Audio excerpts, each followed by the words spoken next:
හොඳම wicket හැඳුම් තරගකාරයටයි ආරාධනය වේදිකාවට. Right. ඔව් මේ ඇවිත් ඉන්නවා පුංචි ළමයෙක් වඩාගෙන. ආරයිට් මයික් එක.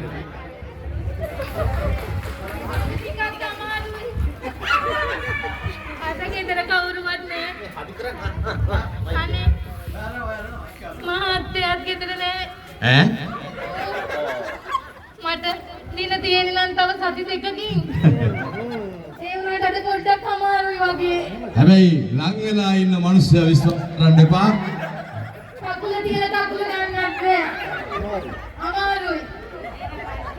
අස්සසු හම්බෙනවා එක්කෝ සමාජික සංඛ්‍යාව වැඩි වුණාම. ඔව් අස්සසම ගන්නම තමයි සමාජයට සමාජිකව වැඩි කරගන්න උත්සාහ කරලා ඇත්තේ. මං ඉක්මනටම කාසල් එකට එක්කන් යනවාද?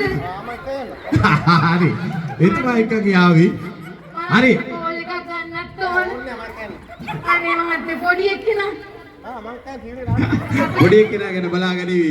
ඔබට ආරාධනා කරනවා වේදිකාව අභියසට ඔබේ රංගනය ඉදිරිපත් කිරීම සඳහා.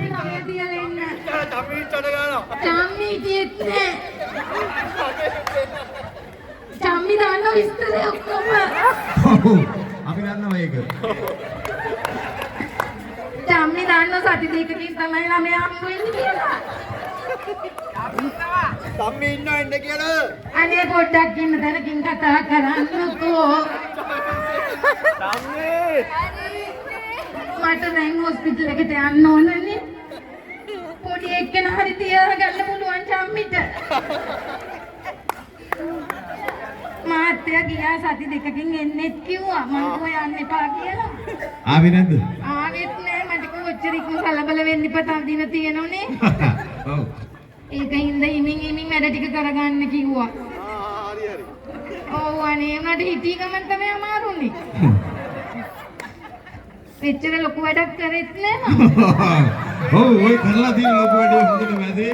හොඳයි. ඔව් ඔබට විනාඩි කිහිපයක් තිබෙනවා මේ වේදිකාව අභියස ඔබේ රංගනය ඉදිරිපත් කිරීම සඳහා. මොන රංගනද මහත්තයෝ මේ නිදින්දි? මම මේ බොහොම අමාරුවෙන් දැන් ඉන්නේ. අදට ඕන බඩු ටික ගත්තා. ඉක්මනට එක්කම යන්න එන්න මහත්තයා. ඔව් අපි මාතේ වන. අනේ මේ දැන් නම් අන්තිම තැනටම ඇවිල්ලා තියෙනවා මම හිතන්නේ. තම්මිට තමයි ඉන්න කියන්නේ. අනේ මහත්තයෝ ඉක්මනට ධනුෂ්ක මහත්තයා එන්න. ඔව් දර්ශක මාතේ තමයි ඔය අමාරුයි දාලා ඇත්තේ. ත්‍රිවිල් කියන්නේ පාකෝ ආයෙවෙනියා හින්දා. ගැස්සෙන්නේ නැති වාහනයක තමයි එන්න කිව්වේ. සමන් දෙකක් යන්න කියන්නේ. මොකෝ කියන්නේ දැන් කවුරුත් එන්නේ නෑ මම එනවා. ඔක්කොම දේවල් ගත්ත බයි නැතුව එන්න.